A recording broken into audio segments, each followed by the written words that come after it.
Très heureux de vous retrouver. Nous sommes dimanche 6 janvier 2019. Nous sommes très heureux de vous retrouver en cette nouvelle année. Et donc, nos meilleurs voeux à vous et à vos familles. Nous ferons une rétrospection des grands chantiers en matière de lutte contre la corruption et l'impunité durant l'année 2018. Nous la ferons bien évidemment avec notre consultant politique à ETélé. Après donc le plateau de Emion Maoulik Monto, Agapit Napoléon Maforican. Bonjour. Oui, bonjour. Romuald, bonjour téléspectateurs et téléspectatrices. Heureuse année à vous. Meilleurs vœux à tous les téléspectateurs et téléspectatrices. Meilleurs vœux à vous aussi. Meilleurs vœux à tous ceux qui œuvrent tous les jours pour que l'information soit une denrée à servir à ceux qui en ont besoin. Et puis, meilleurs vœux à ceux qui également sont des consommateurs de ces informations. Très bien. La volonté exprimée par le chef de l'État pour une lutte contre la corruption et l'impunité, cette volonté a été mise en œuvre depuis quelques années déjà. Et en 2018, ça a été plus prononcé véritablement. Nous pouvons revenir sur un certain nombre de dossiers. Pourrait-on dire que Patrice Talon a eu un avantage sur les autres présidents que le Bénin a connus? Écoutez, le plateau d'ailleurs que nous avons suivi n'est pas un plateau actuel, c'est un plateau depuis mai. Tout à fait. Depuis mai 2018, ce qui devrait nous rappeler que le gouvernement du président Patrice Talon est resté constant sur la question de la lutte contre la corruption. Mais pour une fois, on a eu droit à un gouvernement qui, au-delà de la parole, est passé aux actes. De mai 2018, où nous évoquions les différents chantiers de lutte contre la corruption, notamment l'affaire de des médicaments, faux latés ou bien faux médicaments, L'affaire Ségur. le dossier Ségur, un certain nombre d'autres dossiers, Oui. CNSS CNSS. et autres, nous avons eu droit à la radiation ou à la suspension des enseignants Tout à fait. Les cantines scolaires. qui ont plongé dans les malversations liées aux cantines scolaires.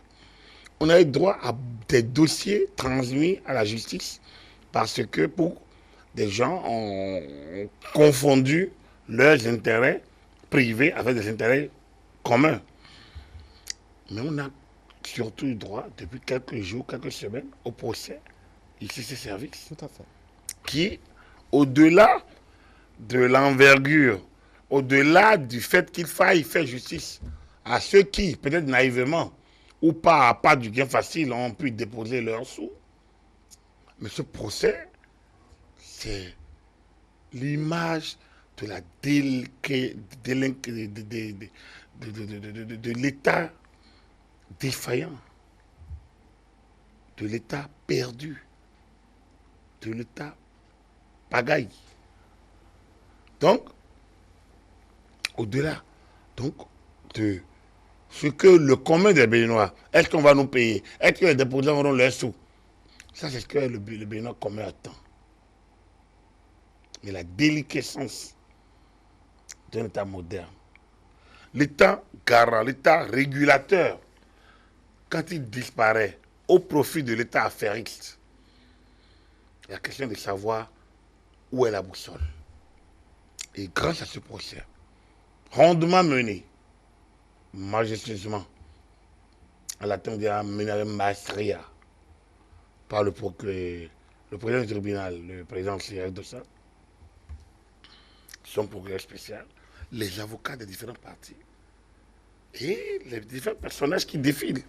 Que ce soit les inculpés, les mis en cause, les sachants, les témoins, tout ce qui circule, mais vous comprenez que notre État a failli. Et c'est là qu'il faut apprécier le travail que le gouvernement Talon fait, notamment dans la dénonciation, la mise à nu, mais surtout dans la répression des actes de prévarication, de corruption, de malversation, qui souillent la République et qui la livrent un peu à la vindicte populaire. cette volonté a été encore réitérée. Vous vous rappelez certainement du discours, le troisième du genre, donc de Patrice Talon sur l'état de la nation. Ça a été réaffirmé, cette volonté de lutter efficacement contre la corruption et l'impunité. Vous vous rappelez également de cette phrase de Patrice Talon le 6 avril 2016, « Je ferai de la lutte contre la corruption un combat de tous les jours, de tous les instants instants. Et de tous les jours. » Je me suis préparé. Voilà. Et vous voyez que ça a été de plus de jours ou d'année en année, on est en train de voir l'homme mettre en œuvre tout ce qu'il avait déjà eu à dire.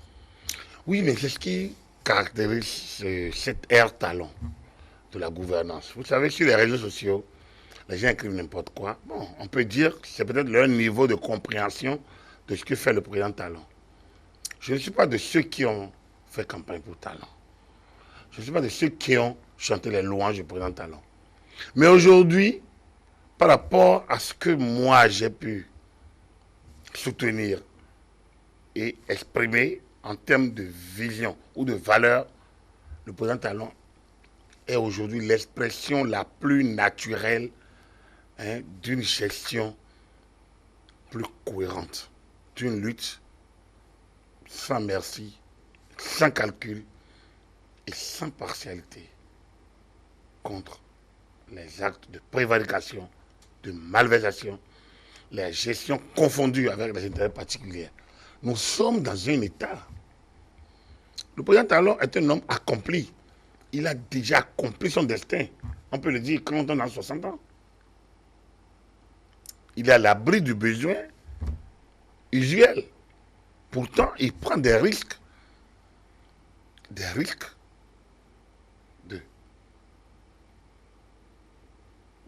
d'impopularité. C'est pas évident. Quand on a atteint ce niveau, avec ces moyens, qu'est-ce qu'on a envie de faire? On a envie de plaire à tout le monde pour être papa bonheur, quelqu'un qui donne, qui laisse faire. Mais lui, il agit là où d'autres n'ont pas eu le courage, alors qu'il en avait les moyens. Le président Talon agit sur un secteur, notamment de lutte contre la corruption, d'assainissement des mœurs politiques, de gestion de l'État. Il le fait avec beaucoup de doigté, mais beaucoup, aujourd'hui, d'ambition et de volonté. Il prend des risques, il se livre. C'est un don de soi personnel. Il livre sa personne à ce chantier très vaste. À Parakou en 2016, oui, le président disait, oui, tout le monde veut la lutte contre la corruption. Mais quand on va démarrer, et que des intérêts des individus seront en cause, est-ce que nous sommes sûrs que nous laisserons faire? Pas évident. Mais vous pensez que dans votre famille, dans la mienne, quand il y a des nôtres, des miens, des vôtres, est mis en cause, on est content. On n'est pas content. On a envie d'aller voir le juge, d'aller voir l'autorité, d'aller voir le ministre. Parce que nous avons envie de sortir de là. Mais ce faisant, nous maintenons le dispositif en place. Quel est le dispositif de corruption, de prévarication, d'escroquerie, de malgouvernance. Le dispositif de l'État failli, de l'État abandon, de l'État voyou. C'est ça. Parce que certains pensent que quand on parle d'État, on parle du gouvernement. Non, on parle de différents acteurs à des niveaux donnés et de leur interaction dans la gestion de la cité, de la communauté. Le chef d'État n'est qu'un élément de cet État-là, mais il en est le régulateur des actions. Tout à fait. Du coup, les actions du gouvernement doivent concourir à rassurer l'opinion. Et c'est là que le projet ICC devient un procès de notre conscience. La conscience des gouvernants. Comment a-t-on pu en arriver jusque-là? C'est vrai, je ne fais pas de ceux qui accusent la population d'appât du gain facile, de goût de gain facile. Mais au même moment, il est question de savoir, mais quand l'État lui-même s'affiche avec un certain nombre de personnalités, de personnages. De ces structures à De ces l'époque. structures. Quand l'État, les structures de l'État ont abandonné leurs fonctions, quand les gens, au nom du goût du gain facile, ont cessé de faire ce qu'ils doivent faire, quand le gouvernement a démissionné, quand la présidence est devenue le lieu des rencontres totalement insipides, des rencontres anormales, quand les renseignements ont abandonné leur mission, quand les collaborateurs du chef d'État sont devenus des négociants, comment l'État peut-il jouer son rôle de régulateur? Le temps faisant, beaucoup pensent que ce procès est le procès de Yahi. Je fais partie de ceux qui ne le pensent pas. Je l'ai dit déjà à maintes reprises. Est-ce que ce n'est pas lassant, hein? Voilà, on écoute, on suit, puisque c'est permis quand même, cette option de retransmission. Est-ce que ce n'est pas lassant?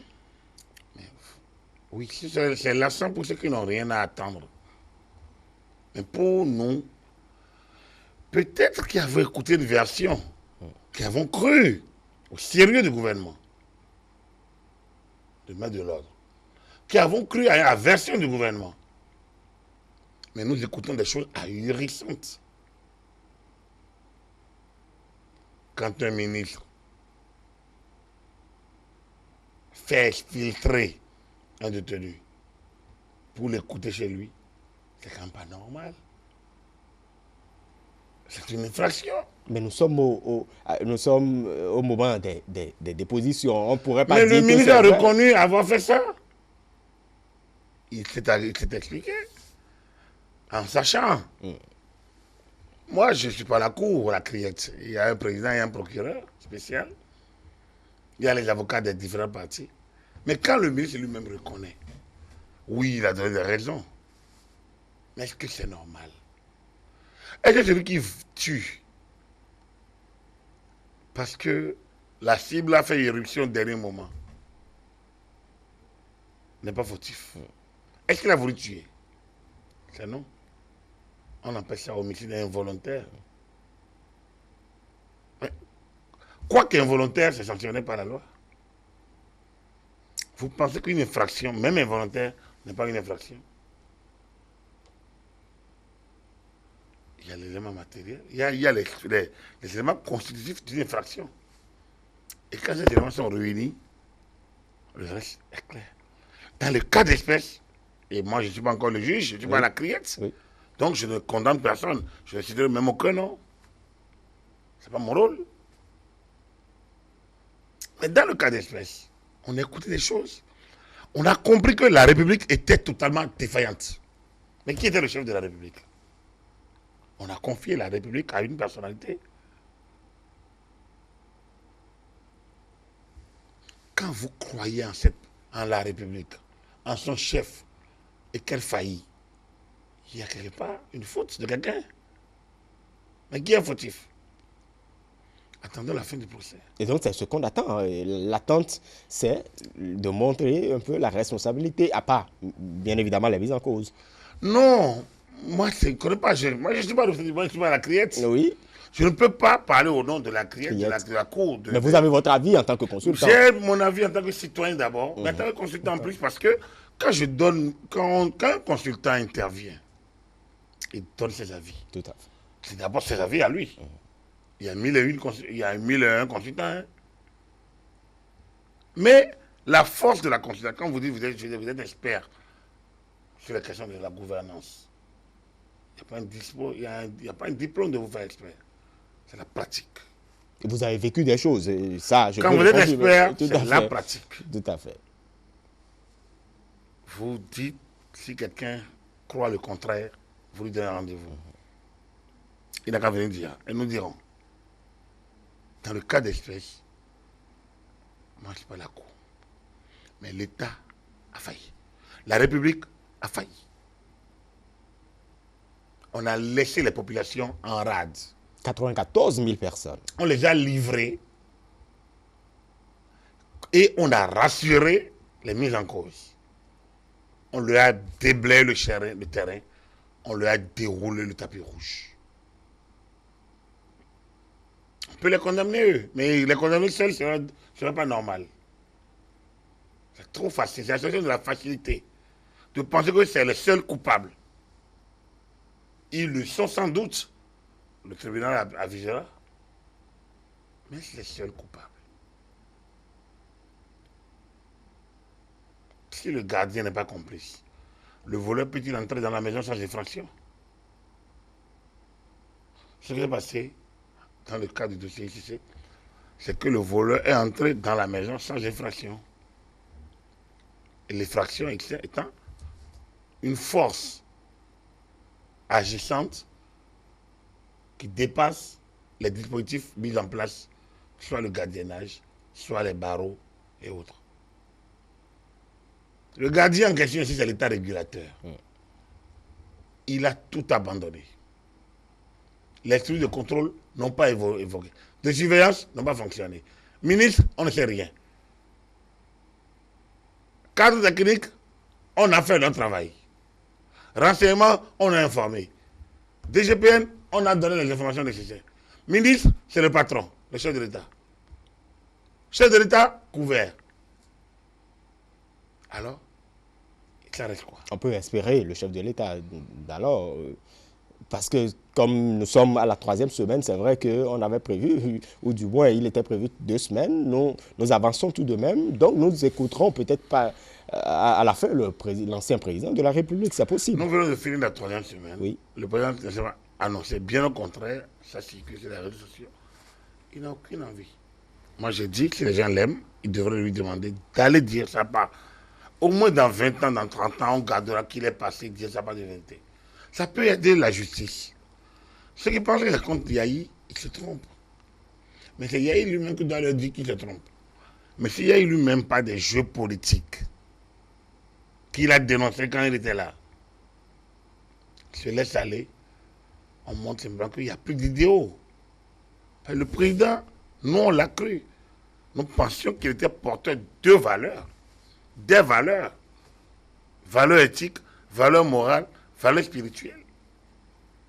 Mais c'est l'occasion d'aller faire la part des choses devant la cour. Si le président Yahi dit, je veux témoigner, la main sur le cœur, il jure de dire toute la vérité. Et il parle. Je pense que la cour a plein d'informations pour avancer. Michel Alokpo a déjà reconnu que le président Yahi Boni Yahi est le président honnête qu'il a connu.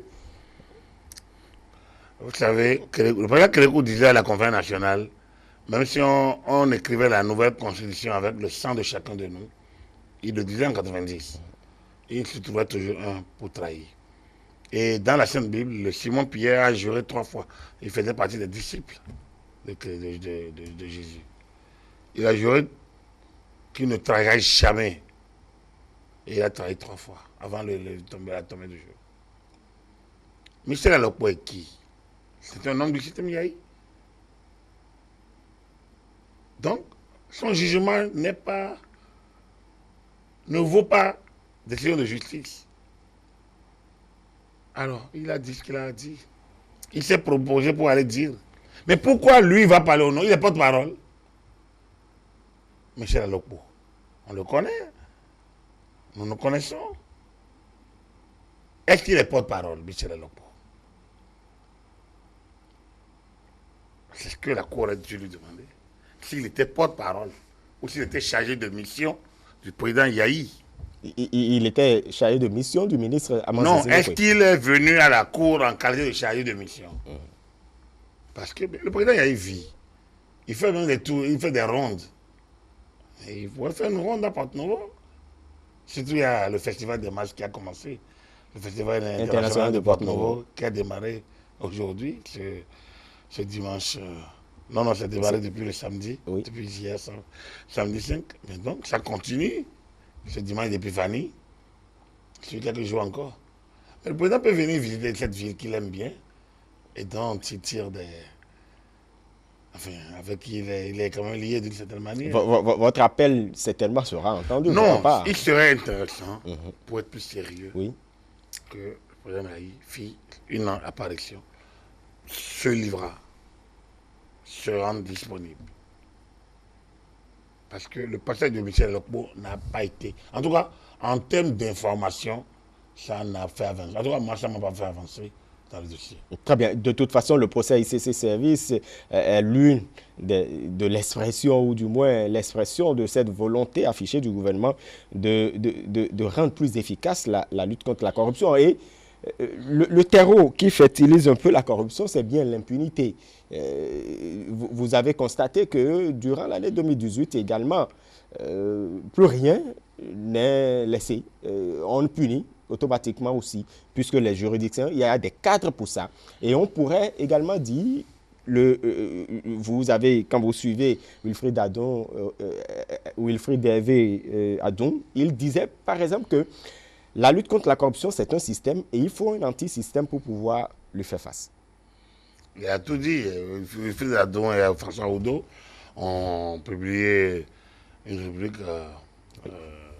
les dossiers de la République. Oui, non, avant les dossiers de la République, c'est une démocratie prisonnière de la corruption. Donc, Wilfried Adon sait de quoi il parle quand il évoque ces questions. Il a l'impunité, c'est le lien à la corruption. Aujourd'hui, quel Béninois quel fonctionnaire peut se livrer encore aux actes auxquels il s'est livré il y a 5 ans? Peut-être qu'il y en a encore. Mais le nombre a dû se réduire énormément. Pourquoi? Parce que depuis son avènement, le président Talon fait preuve d'une impartialité dans la gestion de ces cas, d'une proactivité, d'une réactivité terrible. Et ça, c'est comme ça qu'on doit diriger l'État. C'est ça, l'État régulateur. Et c'est ça, les qualités du président Talon. Parfois, quand vous parlez, certains ont l'impression que vous êtes dans la sublimation d'un homme, dans les louanges, dans l'avilissement. Non. Mais pour ceux qui sont de ma génération au minimum, c'est-à-dire qui sont dans ma tranche d'âge, qui ont vu venir la démocratie en 90, il n'y a qu'à dire quel président a eu un tel courage comme le président Talon dans la gestion des affaires de lutte contre la corruption.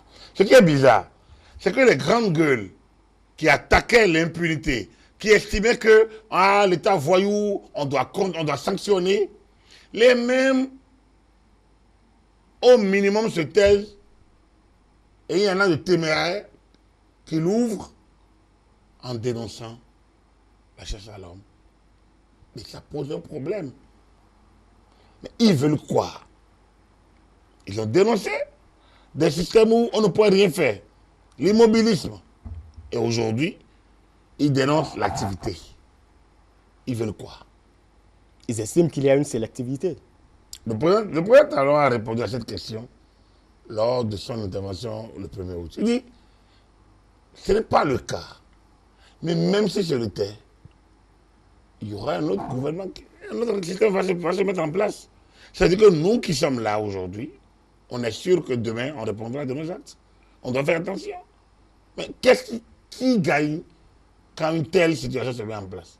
Si ce n'est pas le peuple, si ce n'est pas l'État, si ce n'est pas la République, si ce n'est pas le pays. Voilà la question. Donc, la question à laquelle le Béninois lambda, du nord au sud, de Parakou par exemple, des environs de Parakou, ceux qui nous suivent, nos cibles, nos téléspectateurs.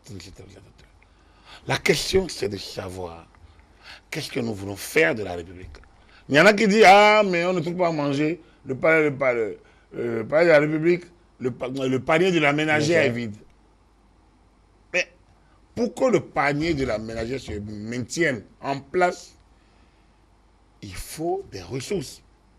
Et ces ressources ne peuvent pas venir de la prévarication ou du brigandage international.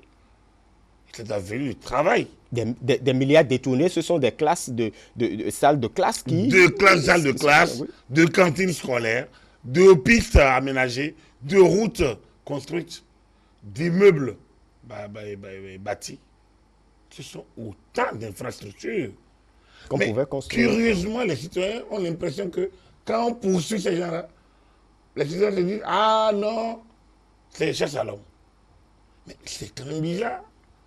Il faut que nous revenions en disant, même si chasse à l'homme, on pense, c'est une bonne chose, cela contribue au développement du pays. Est-ce qu'il y a des moments pour lutter contre la corruption? Parce que maintenant, on pourrait dire, avec le procès ICC, vous l'avez évoqué, on dit nous sommes à l'approche des législatives. Voilà, ça a une posture politique. Est-ce qu'il y a des moments pour lutter contre la corruption? C'est justement là que le président Talon est un homme qu'il faut le saluer son action et saluer son courage, sa détermination et surtout disons, il faut que je trouve le mot approprié. Mais c'est quelqu'un, un personnage qui fait don de sa personne à la République. Je ne sais pas combien parmi nous peut applaudir leur papa de se livrer ainsi et de suer des injures. Un homme qui avait le vent en poupe, un homme qui a passé sa vie à aider d'autres. Et je sais de quoi je parle. Je sais de quoi je parle. Moi, je ne suis pas un proche de président Talon. Mais il y en a autour de moi qui, depuis 10 ans, 15 ans, ont tout parlé de Patrice Talon en des thèmes très louanges. C'est un homme sensible. Et ils n'ont pas démordu ça aujourd'hui. Parmi eux, il y en a qui n'ont pas dans le système. Et pourtant, Patrice Talon est un homme sensible. Mais on découvre depuis 2 ou 3 ans le caractère républicain, régalien de la personne. Puisque, autant sensible, autant humain, il n'hésite pas à frapper là où il faut frapper. Mais si les Béninois ne comprennent pas ça, ils comprendront alors quoi? Quel modèle ils attendent? Quelle valeur ils promeuvent? Quel repère ils veulent suivre? Quel résultat ils espèrent? Voilà la question. Moi, je souhaiterais avoir des contradicteurs qui disent, voilà, nous on veut. Mais les gens vont dire, voilà, démocratie en danger, lutte contre la corruption, c'est chasse à sorcière, et puis on se tait. C'est des postures qui permettent de prendre de l'avant et donc de distraire l'opinion. Parce que on sait que le peuple, la masse, je veux dire, est souvent sensible à ces discours. Mais il faut comprendre que la gestion d'une république ne peut pas se limiter à ces discours. Qu'à des moments donnés, la république doit s'assumer. Et c'est cela, ce courage qu'il faut saluer chez le président Talon. Voilà, depuis 2016, ce chantier de lutte contre l'impunité, lutte contre la corruption, avance. Pour quelqu'un comme moi qui a fait l'autorité nationale de lutte contre la corruption, je suis plutôt sidéré. Parce que je suis envieux d'ailleurs. Parce que nous avons estimé, nous avons attendu un tel moment. On n'a pas eu. Aujourd'hui, il n'y a pas le seul Béninois qui n'a pas peur. Peur parce que nous sommes habitués à la facilité. Habitués à aller prendre l'argent n'importe où, n'importe comment. De n'importe qui.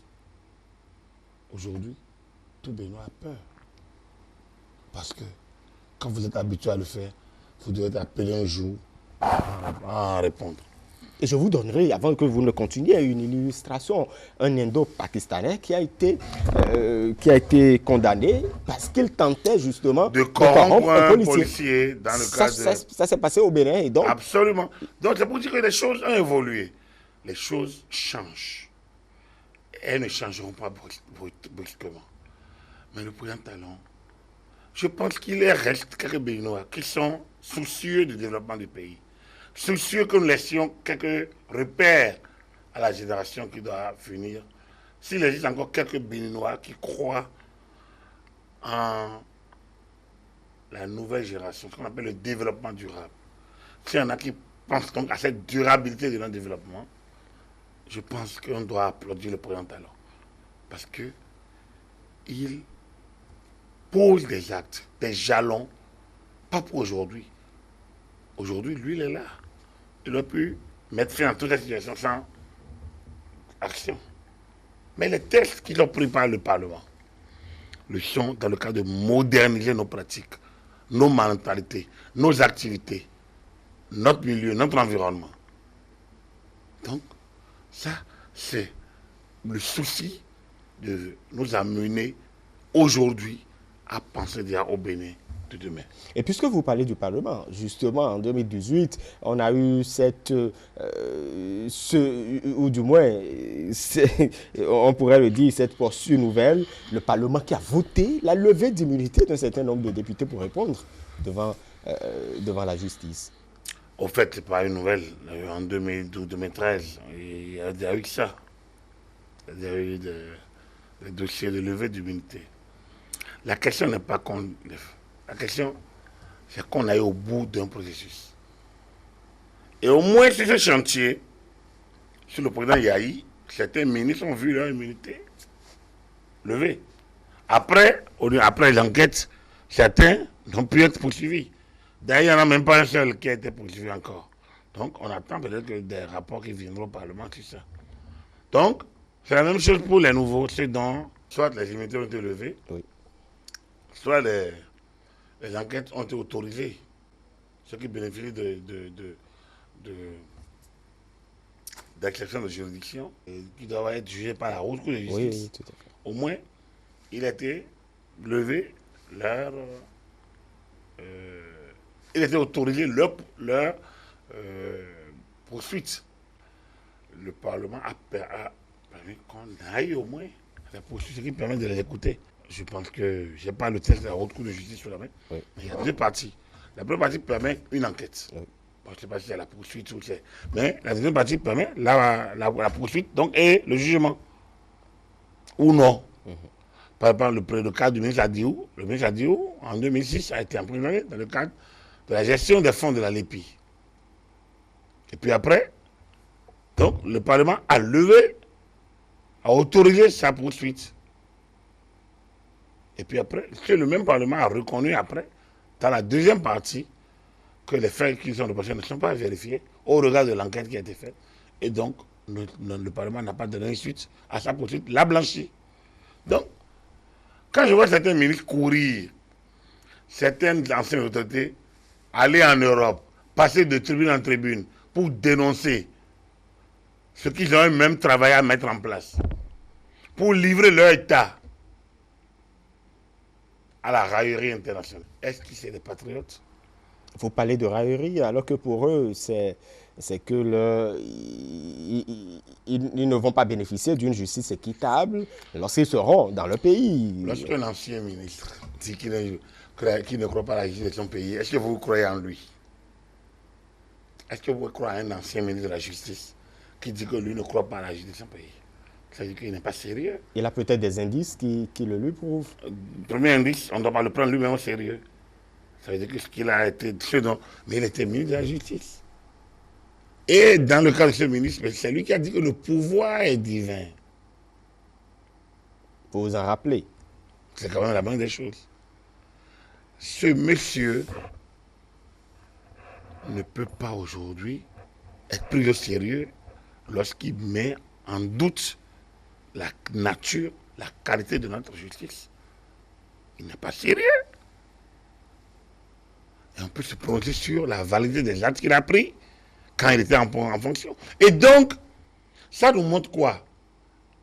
Les postures des acteurs à des moments donnés. Ce monsieur pensait avant que, et le dit tout haut, que le pouvoir est divin. En 2013 seulement. Et qu'on doit respecter celui qui l'a. Mais ceux qui l'ont aujourd'hui, l'ont par les urnes. Est-ce que lui les respecte? Il n'est pas sérieux. Et c'est là que les populations doivent ouvrir les yeux pour discerner. Parce qu'il y en a plein. Plein. comme des renards de la fable de La Fontaine. Et il y a plein de corbeaux. Beaucoup trop de corbeaux. Naïfs. Prêts à être la proie facile des renards de la République. Nous, on est là pour démonter ces choses. Après, le peuple est souverain.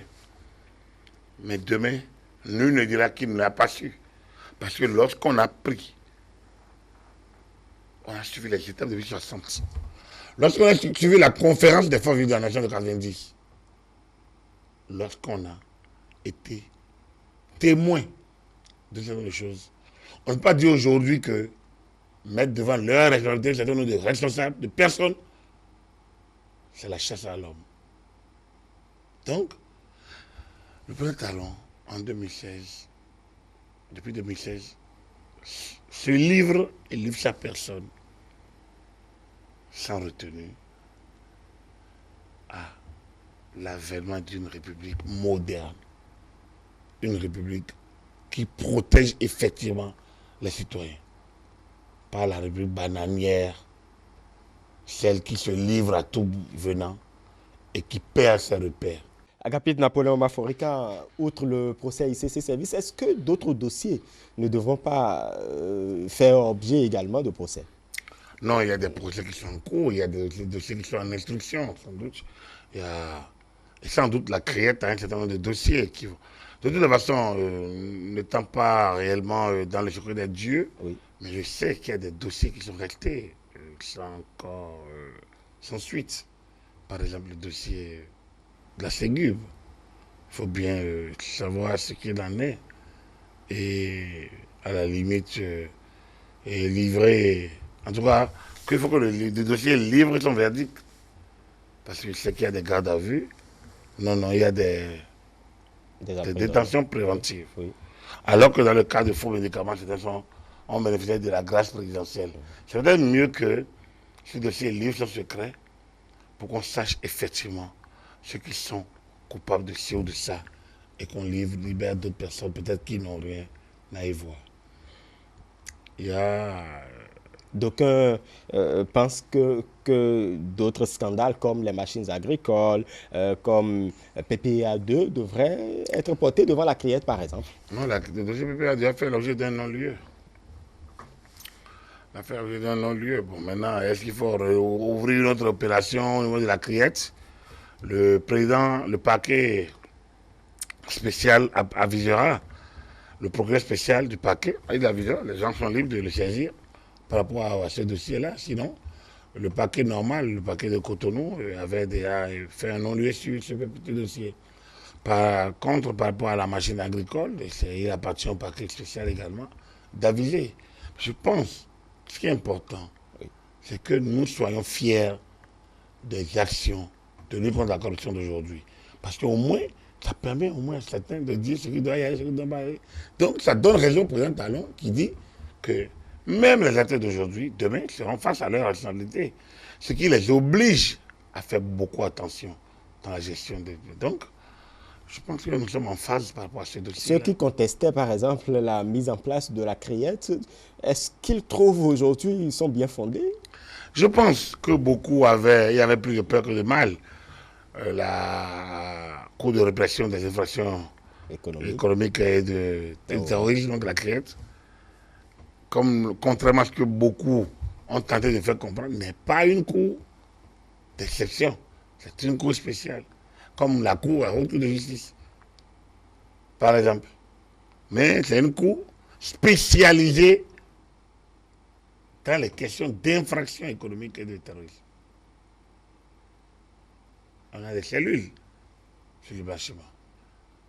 On a au niveau de la police républicaine des cellules spécialisées sur les questions. On a l'autorité nationale de lutte contre la corruption. On a beaucoup de structures étatiques ou non gouvernementales qui opèrent dans la question de lutte contre la corruption. Le gouvernement doit s'ouvrir à ces structures pour l'accompagner dans son travail. Là, ça permettra à ceux qui passent leur temps à chercher la bête noire, ça leur permettra de rengainer. De toute façon, de la fermer lorsqu'ils n'auront pas meilleur à raconter. L'affaire 18 kg de cocaïne Elle, devant la elle a été jugée. Oui, tout à fait. Elle a été jugée par opposition parce que le mise en cause, le président Javon, n'a pas pu se présenter. Et ces avocats ont une très mauvaise posture. Ils ont une très mauvaise posture. Ça, c'est de loin. Moi, je ne réponds pas d'une cour, je ne suis pas. Mais ces avocats ont eu une très mauvaise posture. Et d'ailleurs, maître Alain Roula, qui en était parti au départ, maître Alain Roula, sur notre plateau, l'a dit clairement. Que l'option était hasardeuse. L'option de diaboliser notre justice, de la maturiser, le regard hautain de ces avocats qui pensaient qu'ils étaient en terrain conquis. Je pense que la Cour a très bien fait de leur montrer les limites de leur option. Après, c'est vrai qu'il y a le président Javon qui est en l'air. C'est à lui de trouver les mécanismes de se défendre, d'expliquer ce qu'il en est réellement et de convaincre la justice sur le bien fondé de son innocence. Ce n'est pas les agitations des avocats qui vont le libérer. Pas possible. Il faut peut-être que le président comprenne ça. Ce n'est pas les agitations d'avocats qui le sortiront de sa situation. Donc, il lui appartient de prendre la mesure des accusations et de sa responsabilité pour savoir quoi faire. Très bien. La criette ne connaît pas que de gros dossiers, on pourrait le dire, parce que même il y a une semaine, il y a 2 faux traducteurs. Ceux-là qui devraient être habilités à pouvoir traduire les documents officiels. 2 faux traducteurs donc, qui ont été arrêtés par la police républicaine, traduits désormais devant la criette aussi. Donc la criette a beaucoup de clients. On peut s'en réjouir. La criette est une cour spéciale qui a une vocation nationale. Donc, c'est normal. Elle n'a pas vocation à juger les anciens responsables d'un système. Donc, ceux qui parlent de chasse à l'homme devraient comprendre que même aujourd'hui, certains sont poursuivis devant la criette pour des infractions présumées commises durant la période du président Talon. C'est ça qui donne du poids à la justice. Et c'est ce qui doit exister normalement. Et quelles sont les perspectives maintenant? Je pense qu'il faut saluer le travail qu'abat la justice de la République. Il faut saluer l'avènement de la criette. Il faut saluer la sérénité de son président dans la conduite des dossiers, notamment dans l'affaire ICC. Il faut saluer la clairvoyance du procureur spécial dans la gestion de ces dossiers-là. Et il faut inviter le peuple, nos frères, nos soeurs, nos parents, à ne pas avoir cette attitude politicienne de rejet de tout ce qu'on ne comprend pas. Ce qu'on n'a pas compris, il faut aller chercher à le comprendre avant de le combattre. Ce n'est pas souvent notre cas. Donc, pour moi, les perspectives, c'est un État mieux gouverné, où la corruption, la prévarication, l'appât de gain facile sont prohibés et sanctionnés conformément à la loi. Des citoyens épanouis, un pays dirigé. Voilà ce que on peut espérer le aussi. président Talon essaye, avec son gouvernement, de perpétuer, d'instaurer et de perpétuer ce système au Bénin. Les cantines scolaires peuvent se retrouver un jour. Cette affaire, ce dossier peut se retrouver devant la criette un jour. Je ne sais pas. Je ne sais pas, mais c'est des infractions économiques ou sociales. C'est certainement pas le terrorisme. Oui, tout à Donc, dès qu'ils ont un ancrage l'inflation économique, ça peut se retrouver devant la crise. Très bien. Merci beaucoup à vous, Agapit Napoléon Maforican, consultant politique à AE-Télé. Vous êtes expert en gouvernance. Vous êtes consultant médias et communication. Merci pour ces moments d'échange. Et donc, c'est la fin, chers amis téléspectateurs, de ce numéro de votre émission Le Décryptage. Merci de nous avoir suivis. Bonne suite de programme sur AE-Télé.